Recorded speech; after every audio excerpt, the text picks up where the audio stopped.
The alarm echoed through the massive council chamber. Ji-hoon pressed his hand against the cold glass window and stared at the holographic display floating before him. Another system had fallen. That made 12 in just 3 months. How many survivors? He asked quietly. The officer behind him checked her data pad. Her name was Hana, and she had been tracking the Vorthak swarm's movements for 2 years now. None, they consumed everything. The planets are empty shells now. Ji-hoon closed his eyes. He had served the Galactic Council for 40 years. In all that time, he had never seen anything like this. The Vorthak came from beyond the Outer Rim, appearing without warning 5 years ago. At first, they seemed like a minor problem. A few border raids, some missing ships. The Council sent military forces to investigate. Those forces never returned. The Vorthak were not like other species. They did not negotiate. They did not communicate. They simply consumed. Worlds, ships, stations, everything became food for their endless reproduction.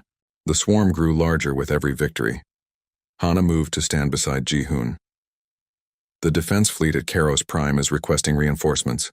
They estimate the swarm will reach them in 6 days. We don't have reinforcements to send, Ji-hoon said. His voice sounded tired even to his own ears. Across the galaxy, 17 species had already gone extinct. Entire civilizations erased in weeks. The Council had tried everything. Energy weapons that could crack planets in half barely slowed the swarm. Biological weapons that should have killed anything living had no effect. The Vorthak adapted to every attack, evolved past every defense. Ji-hoon walked toward the Council chamber's main hall. Hundreds of representatives from dozens of species filled the tiered seats. They were arguing, as always. Some wanted to flee to another galaxy. Others demanded more weapons research. A few insisted on attempting diplomatic contact, despite all evidence that the Vorthak had no interest in talking. Doyen stood at the central podium.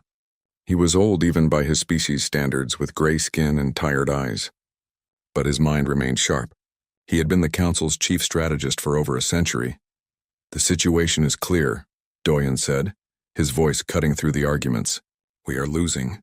Every battle costs us ships and soldiers we cannot replace. The swarm grows stronger while we grow weaker. At this rate, the Outer Rim will fall within 2 years. The inner colonies will follow within 5. Then what do you suggest?" Someone shouted from the upper seats. Doyen was silent for a long moment. When he spoke again, his words were careful and measured. "There is one option we have not considered. Protocol Omega." The chamber fell silent. Ji-hoon felt his heartbeat faster. Protocol Omega. He had heard rumors about it, but always assumed it was just a legend. A ghost story the older species told to frighten their young. Minseo stood from her seat near the front. She was the Council's ambassador to the restricted worlds. Though most of those worlds were empty now, you cannot be serious. Protocol Omega was sealed for good reason. "I am completely serious," Doyen replied. "We sealed away humanity 2,000 years ago because they were too dangerous, too violent, too unpredictable. But those same qualities make them the only force that might stop the Vorthak." The chamber erupted. Representatives shouted at each other. Some species had never even heard of humans. Others remembered the old stories all too well. Ji-hoon had studied the history files. Before the Great Pacification Wars, humans had been a rising power. They conquered their home system in less than a century. When they discovered faster-than-light travel, they exploded across the stars. Human colonies appeared everywhere, growing faster than anyone predicted. Then came the wars. Humans fought each other first in conflicts so brutal that entire planets burned. When they finally united, they turned their attention outward. Every species that opposed them learned the same lesson. Humans did not accept defeat. They did not surrender. They found ways to win that no one else would consider. The Council had been forced to act. They offered humanity a choice: submit to galactic law and accept limitations on their expansion, or face the combined might of 50 allied species. The humans chose war. It lasted 30 years. Billions died on both sides. In the end, the Council won through sheer numbers and superior technology. But the victory came at a terrible cost. The Council's leaders decided that humanity was too dangerous to allow in civilized space. They were given one final option: permanent stasis on isolated sanctuary worlds, or complete extermination. The humans chose stasis. Now Doyen was suggesting they be awakened. "They were monsters," Minseo said firmly. "They turned warfare into a science. They never followed the accepted rules of engagement. They used weapons we had banned for centuries. They won battles they should have lost, Doyun interrupted. They adapted to every situation. They created solutions no one else imagined. Yes, they were violent. Yes, they were dangerous. But they were also effective. Hana leaned close to Ji-hoon and whispered, "Do you think it would work?" Ji-hoon considered the question. The files he had read described humans as creative and stubborn. They possessed an unusual ability to thrive in impossible situations. When trapped, they fought harder. When outnumbered, they used tactics their enemies never expected. But they were also unpredictable. Even their own leaders could not always control them. Individual humans often acted against orders if they believed they were right. They formed emotional attachments that clouded their judgment. They took unnecessary risks for abstract concepts like honor or revenge. "I don't know," Ji-hoon finally answered, "but I know we're running out of options." The debate continued for hours. Some species threatened to leave the council if humans were awakened. Others argued that extinction was preferable to releasing humanity back into the galaxy. The oldest members reminded everyone why the Great Pacification Wars had been fought in the first place. But Doyen kept showing them the numbers. System after system falling, species after species going extinct. The projected timeline for total collapse. Finally, a vote was called. Ji-hoon watched the results appear on the main display.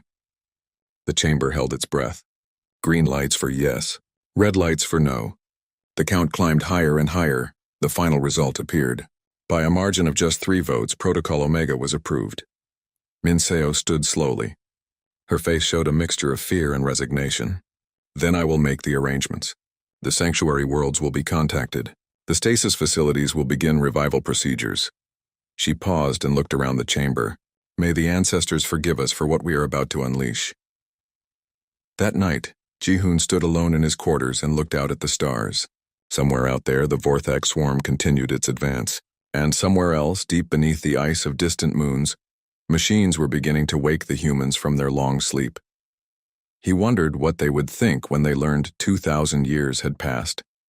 Would they be angry, confused? Would they even help the council that had imprisoned them? Ji-hoon had no answers. He only knew that the galaxy was about to change again. For better or worse, humanity was coming back. The final option had been chosen. There was no turning back now. The cold was the first thing Junho noticed. It seeped into his bones and made his muscles ache. He tried to open his eyes, but the lids felt heavy. His mouth tasted like metal. Strange sounds echoed around him, muffled and distant. "Subject is responsive," a voice said. "Heart rate increasing. Brain activity normal." Junho forced his eyes open. Bright lights blinded him for a moment. He blinked several times until shapes began to form. A curved ceiling. Medical equipment. Faces looking down at him. Not human faces. Memory returned in a rush. The war, the final battle. The choice they had been given. "Stasis or death, where am I?" Junho asked. His voice came out as a harsh whisper. A woman moved closer. She had pale skin and wore a medical uniform. Human. "You're in Sanctuary 7. The revival process is complete. Try to move slowly." Junho sat up carefully. His body felt strange, like it belonged to someone else. The medical bay stretched far into the distance. Hundreds of pods lined the walls. Some were opening.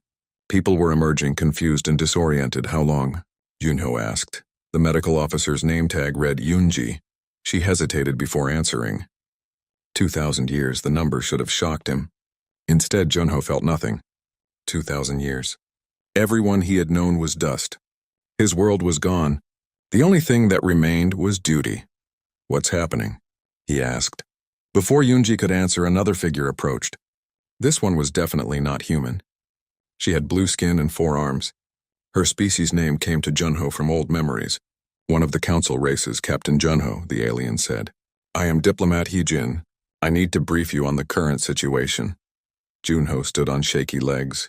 Around him, more humans were waking. Some were crying. Others sat in silence, processing the impossible truth. 2,000 years. Everything they had fought for, everyone they had loved, all gone. "I need to see my commanding officer," Junho said. "Colonel Bonsu is being revived in the military wing," Heejin replied. "But time is critical. The Galactic Council needs your help." Junho almost laughed. "The same council that put us in these boxes? That council needs our help?" "Yes." Hyejin did not look away from his gaze. We are facing extinction, all of us. If we do not stop the threat, there will be no galaxy left to argue about. Over the next hours, Junho learned about the Vorthak swarm. Hyejin showed him recordings of battles. Planets consumed, fleets destroyed, entire species wiped out. The enemy adapted to every weapon, evolved past every strategy. Why wake us? Junho asked. Your technology is clearly more advanced than what we had. Technology is not enough, Hyejin said quietly. The Vorthak learn from every encounter. They become immune to our weapons. They predict our tactics. We need something they cannot predict. We need human creativity. More soldiers gathered in the briefing room. They wore the same confused expressions. Some had been civilians. Others had been frontline troops. All had agreed to stasis rather than watch their species be destroyed. Colonel Bonsu arrived with a group of senior officers. He was a tall man with hard eyes. He listened to Hyejin's briefing without interruption. When she finished, he stood and faced the gathered humans. I know you're confused, Bonsu said. I know this situation is impossible to process. But right now we need to focus. There's an enemy that needs to be stopped. We can deal with our feelings later. Right now we do what we do best. We fight. Specialist Jiwon raised her hand. She had been a weapons engineer before stasis. What equipment do we have? Your original weapons and ships were preserved, Hyejin answered. The council felt they might be needed someday. Jiwon looked skeptical. 2,000-year-old weapons against modern technology.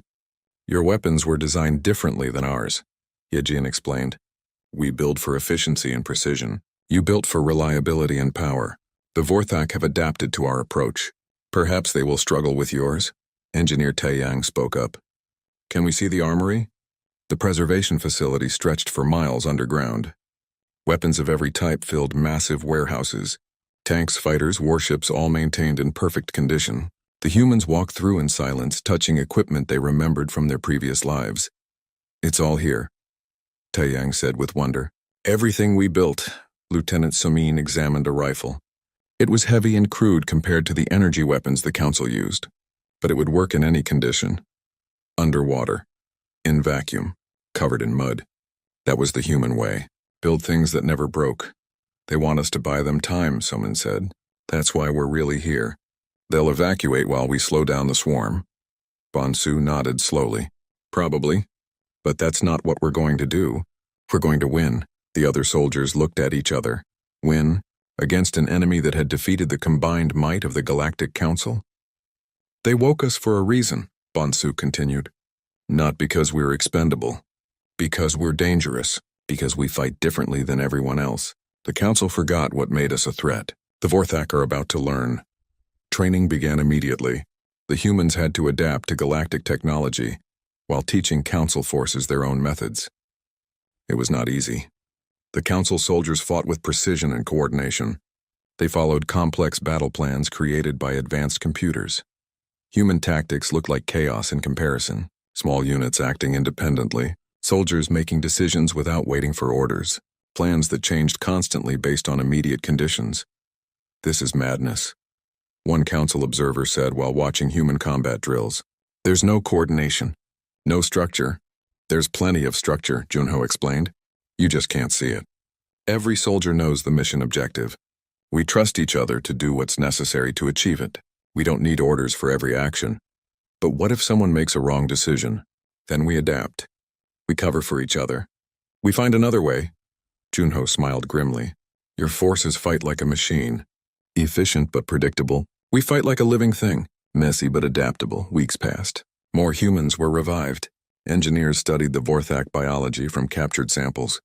Medical teams analyzed their adaptation mechanisms. Tacticians reviewed every battle recording. Scientist Jinha made an important discovery. The Vorthak have a hive mind. They share information instantly across the entire swarm. That's why they adapt so quickly. That's also a weakness, Taeyang said. If they share everything, then confusion in one part affects the whole. Ideas began to form. Strategies that the Council had never considered. Weapons that seemed primitive but might work for that exact reason. Tactics that relied on unpredictability rather than superiority. The first real test came sooner than expected. A Council station in the Helios system was under attack. The defense fleet was losing. Evacuation had begun. We're not ready, Hyejin protested. Your forces have only trained for 3 weeks. We're ready enough, Bonsu replied. Besides, actual combat is the best training. Admiral Changmin commanded the human fleet from the bridge of a restored carrier. The ships looked ancient compared to council vessels. But they moved with purpose, cutting through space toward Helios. The Vorthak will expect a head-on assault, Changmin explained to his officers. That's what they've seen from every council force. We're going to do something different. Captain Minji reviewed the tactical display. The asteroids near Helios. We can use those. Exactly, Changmin agreed. We're not fighting a battle. We're setting a trap. The human fleet bypassed the station completely. Council forces watched in confusion as the humans moved toward the asteroid belt. What were they doing? Why weren't they defending the station? Trust them, Ji-hoon told the council observers. He had traveled with the fleet to document the operation. They see something we don't. The Vorthak swarm advanced on Helios station. Millions of bioships moving in perfect coordination. They had crushed dozens of defensive positions exactly like this one. Nothing could stop them. Then the asteroids began to move. Human mining equipment had attached engines to hundreds of massive rocks. Now those rocks were accelerating toward the swarm. Not as weapons themselves, but as obstacles. Channels formed in space, guiding the Vorthak into narrow paths. Now, Changmin ordered. The human warships opened fire, not at the swarm itself, but at specific asteroids rigged with nuclear charges. The rocks exploded, creating fields of shrapnel moving at incredible speeds. The Vorthak flew directly into the debris. It was not elegant. It was not sophisticated, but it worked. The swarm's formations broke apart. Ships collided with each other. The hive mind struggled to process the chaos. This was not how battles were supposed to work. Human fighters swept through the confusion. Marine teams led by Sunwoo boarded damaged Vorthak ships, gathering samples and data. The fighting was brutal and close. Exactly the kind of combat humans excelled at. When the battle ended, Helios Station still stood. The swarm had been driven back for the first time in 5 years. Ji-hoon watched the human soldiers celebrate their victory. They had lost ships and people, but they had won. Against impossible odds, they had actually won. Hyejin stood beside him. What have we released? She asked quietly. Ji-hoon had no answer. He only knew that everything had changed. The humans were back, and they were not the same species that had been put into stasis. The victory at Helios changed everything. News spread across the galaxy within days. The unstoppable Vorthak swarm had been beaten. Not destroyed, but actually driven back. Species that had been preparing to flee suddenly found hope. But Commander Yuna of the Council Defense Fleet did not share that optimism. She stood on the bridge of her flagship, watching the human fleet approach their next target. What she saw made no sense. Those are cargo vessels, she said to her tactical officer, and mining equipment. Why are they bringing mining equipment to a battle? The officer checked his displays. I don't know, Commander. The humans refused to share their battle plans. Yuna felt frustration building. The Council had placed her in charge of coordinating with human forces. So far, coordination meant watching the humans do whatever they wanted while she tried to keep Council ships out of their way. Captain Junho commanded one of the human carriers. Yuna had requested a meeting with him to discuss strategy. He had agreed, but when she arrived, she found him in a storage bay rather than his office. Captain, we need to coordinate our forces, Yuna said. The Vorthak are massing near the Kepler station. Intelligence suggests they're preparing a major assault. Junho nodded while inspecting a crate of explosives. We know. That's where we're headed. Then we should develop a joint battle plan. My fleet can provide covering fire while your forces, Commander Yuna. Junho interrupted gently. We appreciate the offer, but we work better alone. That's not how military operations function, Yuna protested. There needs to be coordination.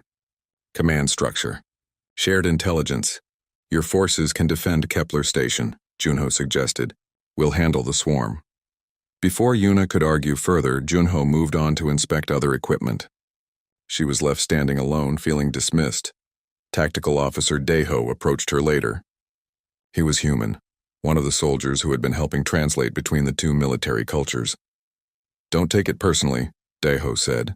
Captain Junho isn't being rude. He's just focused on the mission. How can he be focused on the mission without proper planning? Yuna demanded. Daeho smiled slightly. Commander, can I ask you something? How do you prepare for battle? Standard procedure. Intelligence gathering, analysis of enemy strength and positions, development of tactical plans, assignment of forces to specific objectives, clear chain of command for— That's the difference, Deho interrupted. You plan for the battle you expect. We prepare for the battle we'll actually fight. That makes no sense. It does if you understand that battles never go according to plan. The Vorthak adapt. Situations change, so we train our people to think, not just follow orders. We give them objectives and trust them to figure out how to achieve them. Yuna shook her head. That's chaos. Maybe, Deho agreed. But chaos is hard to predict. And if the enemy can't predict you, they can't adapt to you. The human fleet reached the Kepler system 3 days later. The Vorthak swarm was already there. Millions of bioships orbiting the station in a massive sphere. They were waiting, learning the station's defensive patterns before attacking. Junho studied the tactical display. Marine Commander Sunwoo stood beside him, along with several other officers. They're expecting us to defend the station, Sunwoo observed. Then we won't, Junho replied. Instead of moving to protect Kepler, the human fleet scattered. Ships broke formation and headed in dozens of different directions, some toward asteroid fields, others toward the system's outer planets. A few appeared to be fleeing entirely. On the Council command ship, alarms rang. Yuna watched the human fleet's movements with growing horror. What are they doing? She demanded. They're abandoning the station. Her tactical officer looked equally confused. I don't understand, Commander. Their movements make no tactical sense. The Vorthak swarm noticed the human fleet's strange behavior. Part of the swarm broke off to pursue the scattered ships. The perfect sphere formation collapsed as bioships chased targets in multiple directions. That was when the trap began to spring. The human ships fleeing toward the asteroid field suddenly reversed course. As the pursuing Vorthak followed, the asteroids exploded. Not all of them. Just enough to create a dense cloud of debris that the swarm flew directly into. The ships heading toward the outer planets reached a gas giant and dove into the upper atmosphere. The Vorthak followed. Both fleets vanished into the swirling storms. Minutes later, the human ships emerged from the opposite side of the planet. The Vorthak ships did not. Something in the atmosphere had disrupted their organic technology. The ships that appeared to be fleeing the system suddenly turned and accelerated back toward Kepler at maximum speed. They were not fleeing. They were building velocity. Junho watched the timer count down. Everything depended on precise timing. Too early and the Vorthak would escape. Too late and the trap would fail. All ships report ready, Sunwoo said. Execute, Junho ordered. Throughout the system, human ships activated simultaneously. The ones in the asteroid field launched thousands of mining charges, each programmed to home in on Vorthak biosignatures. The ships near the gas giant deployed a weapon the Council had never seen before. Chemical bombs that reacted violently with the organic compounds in Vorthak hulls. The high-speed ships approaching Kepler were not attacking the station. They were ramming the swarm at relativistic speeds. Their crews had already evacuated in small pods. The empty ships struck the Vorthak formation like hammers. It was not elegant. Half the human ships were destroyed, but the swarm was broken.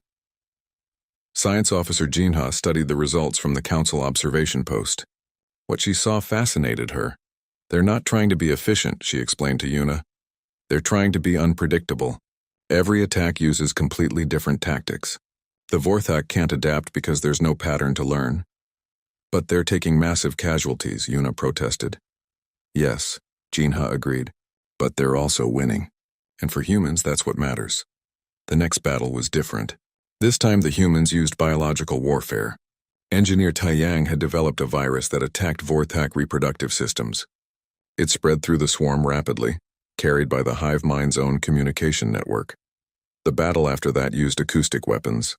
Specialist Jinwoo discovered that certain frequencies disrupted Vorthak neural connections. The entire hive mind stuttered and froze while human forces attacked the helpless bioships. Every engagement introduced new tactics.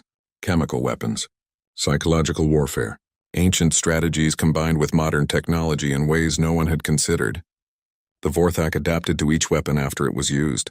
But by then, the humans had already moved on to something else.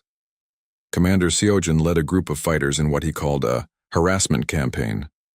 His ships would attack Vorthak positions, do minimal damage and flee. The swarm would pursue. Then Seojin would lead them into ambushes, asteroid fields, or simply in circles until they were out of position. It's not about killing them, Seojin explained. It's about wasting their time and resources. Every hour they spend chasing us is an hour they're not attacking stations or consuming planets. Council observer Wu Jin documented everything. He had been assigned to write reports on human military operations. What he recorded disturbed him. The humans were winning. That should have been good news. But the way they won felt wrong. They used weapons the Council had banned centuries ago. They took risks that bordered on suicidal. They treated war not as a necessary evil, but as a problem to be solved through creativity. Worst of all, they seemed to be enjoying it. Wu Jin watched Sergeant Young Ho brief his squad before a boarding action. The sergeant was smiling, actually smiling as he described how they would cut through Vorthak bioships and plant explosives in their breeding chambers. These creatures consumed 17 species, Young Ho said. They thought they were the apex predators. Today we teach them they were wrong. The soldiers cheered. They were excited about going into combat. Wu Jin filed his report with growing concern. The humans were effective. Perhaps too effective. They had gone from uncertain allies to the galaxy's most dangerous military force in just months. Field Marshal Hyun-woo coordinated the overall campaign. He studied maps showing Vorthak positions across dozens of systems. Red markers indicated swarm concentrations. Blue markers showed human victories. The red was disappearing. They're in full retreat, Admiral Changmin said. For the first time in 5 years, the Vorthak are running. Then we pursue, Hyun-woo decided. Every nest, every breeding ground, every single concentration of swarm forces. We hunt them all down. The Council is suggesting we accept a ceasefire, Changmin mentioned carefully. They think the Vorthak could be contained now, pushed back to the outer rim and monitored. Hyun-woo looked at him coldly. The Council woke us to eliminate a threat. That's what we're going to do. You don't defeat an enemy like this by half measures. You destroy them completely so they can never threaten anyone again. Dr. Soyeon attended a council meeting where representatives discussed the human campaign. She listened to them praise human effectiveness while simultaneously expressing fear about human methods. They've saved us, one representative said. But at what cost? They're teaching our own forces that the old rules of war don't matter, that anything is acceptable if it leads to victory. They were always like this, Minseo reminded everyone. The Vorthak swarm had never known fear. For millions of years, they had consumed thousands of worlds across multiple galaxies. They were evolution's perfect predator. They adapted to every threat, overcame every obstacle, and grew stronger with each victory, until they met humanity. Captain Minji led her squadron through the debris field where a Vorthak nest had been destroyed. Her ships moved slowly, scanning for survivors. They found none. The organic structures that had housed millions of swarm creatures were now frozen husks drifting in space. Target eliminated, Minji reported, moving to the next coordinates. This was the third nest her squadron had destroyed in 2 weeks. Across the galaxy, similar operations were happening everywhere. The humans had divided into small, fast-moving groups. Each group hunted swarm concentrations independently. No central command. No rigid plans. Just clear objectives and trusted soldiers. The Vorthak tried to adapt. They learned to recognize human attack patterns. They modified their bioships to resist human weapons. They changed their breeding cycles to reproduce faster, but the humans changed faster. Specialist Jinwoo worked in a laboratory aboard the research vessel. He studied recordings of Vorthak communication signals, looking for new weaknesses to exploit. His latest discovery was promising. The hive mind uses a specific frequency range, he explained to the gathered officers. We've been disrupting it with acoustic weapons. But I found something better. We can inject false signals into their network. Commander Seojin leaned forward with interest. What kind of false signals? Anything we want. False target locations, fake danger warnings, orders that contradict each other. Jinwoo smiled. We can make them hear their own mind telling them lies. The weapon was deployed within days. Human ships began broadcasting corrupted signals toward swarm positions. The effects were immediate and devastating. Vorthak bioships turned on each other, responding to threats that did not exist. Their perfect coordination collapsed into chaos. When the swarm adapted and learned to filter out the false signals, the humans switched tactics again. This time they used biological warfare. Not the virus that engineer Taeyang had created before, but something new. A genetically modified parasite that infected Vorthak breeding chambers and prevented reproduction. The swarm evolved immunity within weeks, so the humans introduced chemical weapons that turned Vorthak organic hulls brittle and weak. When the swarm developed resistance to those, kinetic bombardments followed. Rocks accelerated to fraction of light speeds. Simple, primitive, impossible to adapt to because there was nothing to adapt against. Just mass and velocity. Field Marshal Hyunwoo studied the tactical maps with satisfaction. The red markers indicating swarm positions were disappearing rapidly. In 6 months, humanity had pushed the Vorthak back further than the Council had managed in 5 years. "We're winning," Admiral Changmin said. "The swarm's retreat is accelerating. They're abandoning their forward positions and falling back to the Void Nebula." "Good," Hyunwoo replied. "That's where we'll finish them." Council observer Wu Jin attended the strategy meeting. He listened to the human commanders discuss their final assault with growing unease. "The Void Nebula contains the largest concentration of Vorthak forces," Hyunwoo explained. "Possibly billions of bioships and their primary breeding complexes. If we destroy them there, the swarm is finished." "What about containment?" Wu Jin asked. "The Council has been discussing ways to isolate the remaining swarm rather than—" "No containment," Hyunwoo interrupted. "This ends completely, but surely there's value in studying them, understanding their biology. The scientific knowledge alone. Would you keep a sample of a plague that killed 17 species?" Sergeant Young-ho asked. "For science?" Wu Jin had no answer to that. The preparations for the final assault took weeks. Every human ship that could fly was recalled. Soldiers who had been resting were mobilized. Weapons that had been held in reserve were distributed. This would be the largest operation humanity had conducted since waking from stasis. Wing Commander Jae-hee prepared her fighter pilots. They practiced attack runs over and over. The Void Nebula was dangerous even without enemies. Dense gas clouds, radiation storms, and gravitational anomalies made navigation difficult. "The Vorthak chose this location because it's defensible," Jae-hee explained. "They think the environment will protect them. We're going to use that environment as a weapon." Demolitions expert Sung-hee worked with a team of engineers to prepare special bombs. These were not sophisticated weapons. They were simply massive amounts of antimatter in armored containers. When detonated near the nebula's gas clouds, they would trigger chain reactions that consumed everything for light years in every direction. "It's a big hammer," Sung-hee admitted. "But sometimes you need a big hammer." Dr. Soyeon raised objections at every opportunity. She argued that destroying the Vorthak completely was genocide, that containing them was more ethical, that humanity was setting a dangerous precedent. "They're intelligent creatures," Soyeon insisted. "They have a right to exist." "They consumed 17 species," Lieutenant Somin replied. "Do those species' rights not matter? The ones who can't speak anymore because they're extinct? 2 wrongs don't make a right. Maybe not. But 1 right can prevent future wrongs. If we leave any Vorthak alive, they'll adapt and return. Stronger, smarter, ready for us next time." Somin's voice was hard. "We finish this now so no one else has to fight them later." The moral debates continued, but the military preparations did not stop. The human fleet assembled at the edge of the Void Nebula, thousands of ships arranged in loose formations, not the tight coordinated patterns the Council forces used, just clusters of vessels ready to adapt to whatever they found. General Kiwan commanded the operation from the fleet carrier. He was old for a soldier, but stasis had preserved him. He had fought in the Great Pacification Wars, had seen humanity at its most desperate and most dangerous. He understood what was about to happen. "This is an extinction event," Kiwan said to his senior officers. "We are going to end an entire species today.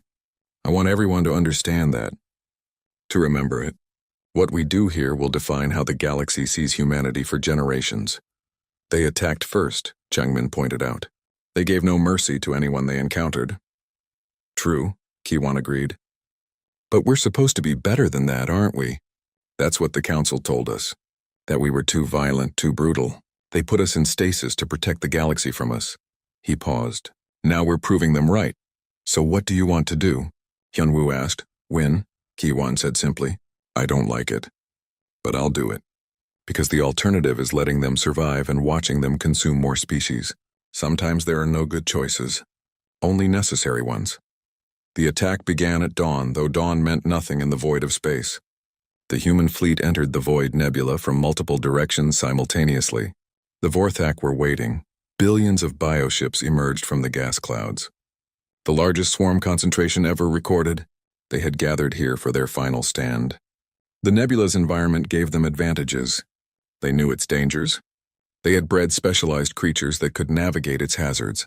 But the humans did not try to navigate. They simply destroyed. Jahe led her fighters in strafing runs through the nebula. They fired not at the swarm but at the gas clouds themselves, igniting them, creating firestorms that spread faster than the Vorthak could escape. Capital ships bombarded the breeding complexes with kinetic weapons. Rocks moving at incredible speeds punched through organic structures and shattered them. No elegant energy weapons, just brutal, overwhelming force. The Vorthak fought back desperately. Their bioships swarmed the human vessels, trying to overwhelm them with numbers. Some succeeded. Human ships exploded or were consumed.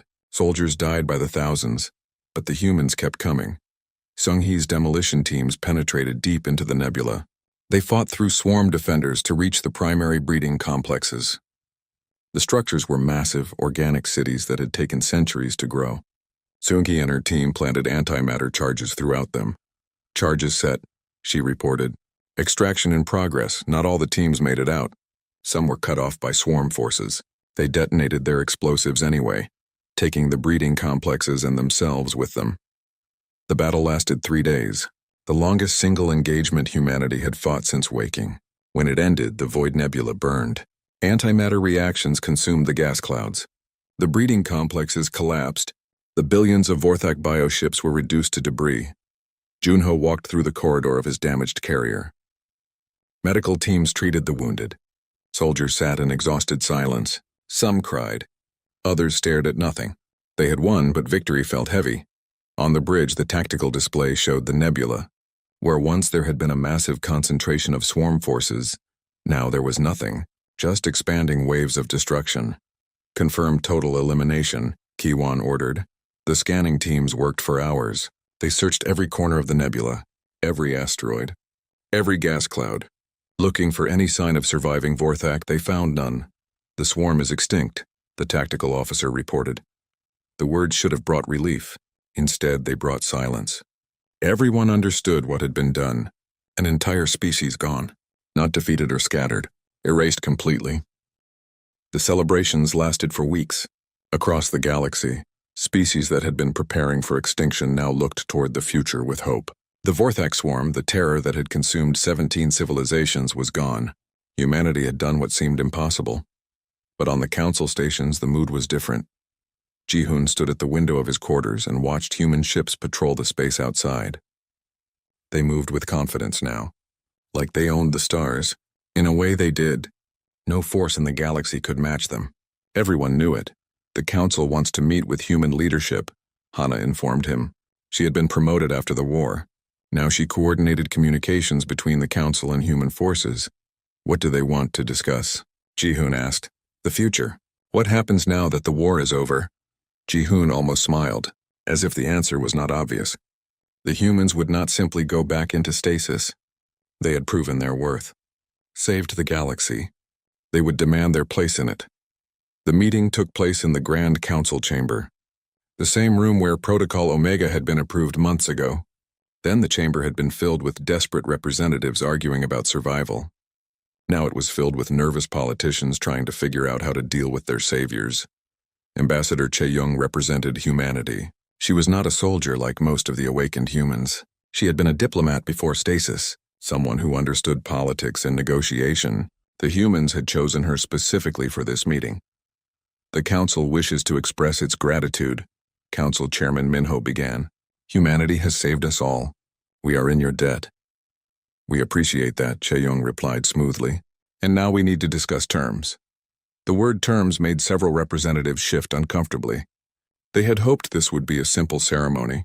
Thanks and awards, perhaps a memorial for the human soldiers who died. Then everyone could go back to normal. But Chae-young had other ideas. Humanity has been locked away for 2,000 years, she said. We missed those centuries. Our species was denied the right to explore, expand, and develop. That ends now. What exactly are you proposing? Minho asked carefully. First, we want planets. At least 20 suitable worlds for colonization. Full sovereignty over those systems. Not council oversight. Not shared administration. They're ours. Several representatives started to object. Chae-Young held up her hand. Second, we want military autonomy. Human forces will remain independent. We'll cooperate with council operations, but we don't answer to council command. That's completely unreasonable, someone shouted. Military forces must be under civilian control. Your military forces can be, Chae-Young agreed. Ours won't be. We've seen what happens when we trust others to make decisions about our survival. Third, she continued, we want representation on the council, full member status, equal voice in all decisions. The chamber erupted. Representatives argued over each other. Some supported the demands. Others called them extortion.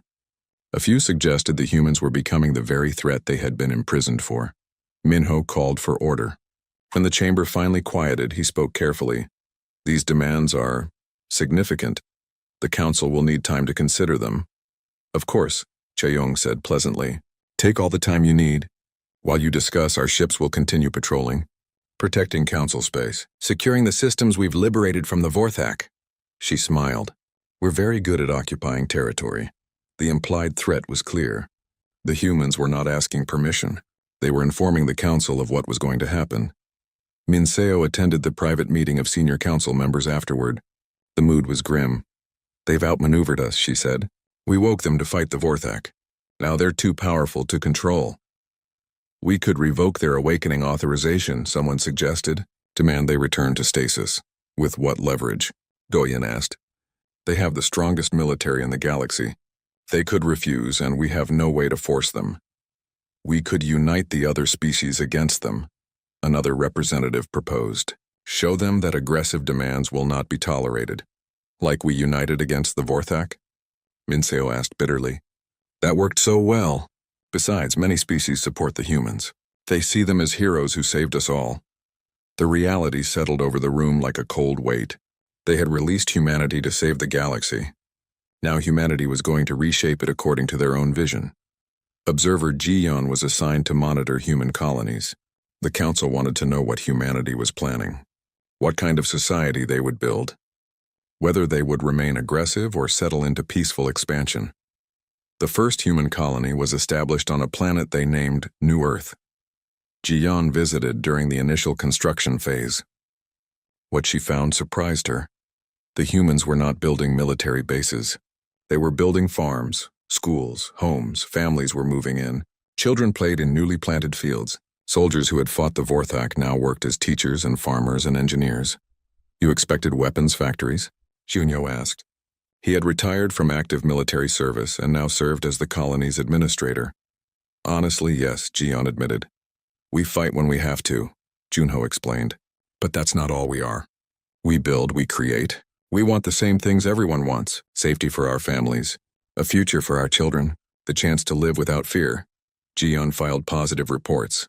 The human colonies seemed peaceful, productive. Perhaps the fears were overblown. Perhaps humanity would integrate smoothly into galactic civilization. Then the incident at Taro Station happened.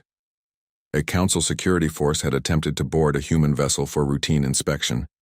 The humans refused. An argument escalated into a confrontation. Shots were fired. 3 council officers and 1 human were killed. The galaxy held its breath. General Kiwan issued a statement within hours. It was brief and direct. Any attempt to board human vessels without permission will be considered an act of war. Deadly force is authorized in self-defense. They can't make that declaration, Yejin protested at the emergency council session. All vessels in council space are subject to inspection. That's basic law. Then change the law, Chae-Young replied. Or start a war. Those are your options.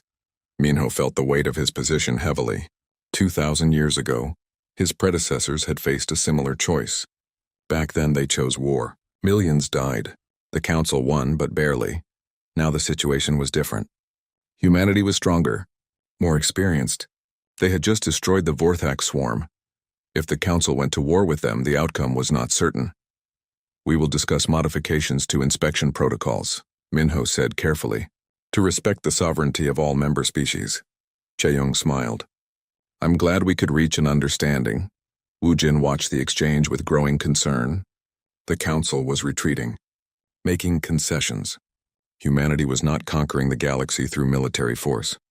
They were doing it through implied threat. Everyone knew what would happen if they pushed too hard. Years passed.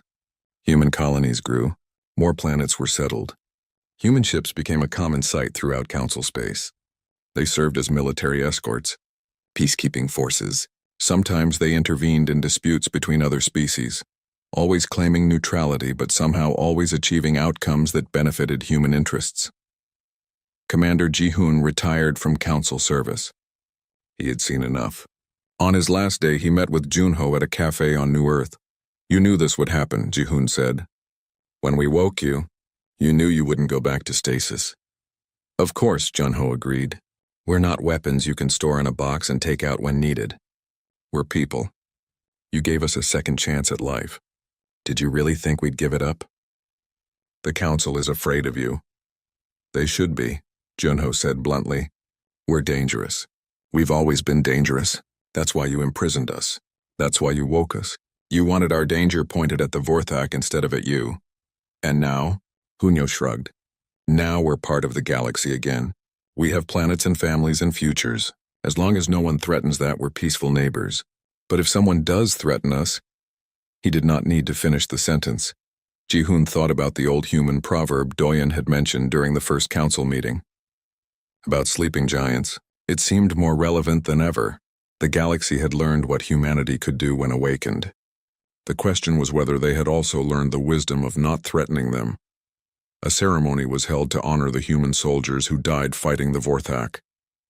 Thousands of names were read aloud. Young men and women who woke from stasis and went immediately to war, who fought and bled and died for a galaxy that had imprisoned their species. Dr. Soyeon attended the ceremony. She had opposed the war's brutality, had argued for mercy toward the Vorthak. But even she had to admit that the soldiers being honored had been brave. They had done what was necessary, even if the methods troubled her. After the ceremony, she spoke with Sergeant Young-ho. He had survived the final battle at the Void Nebula, and now trained new recruits for the Human Defense Forces. Do you ever regret what we did? Soyeon asked. The Vorthak are extinct. We killed an entire species, every day, Young-ho admitted. But I'd do it again if I had to. They were going to kill everyone. We stopped them. Was it brutal? Yes. Was it necessary? Also yes. But where does it end? If we can justify extinction once, what stops us from doing it again?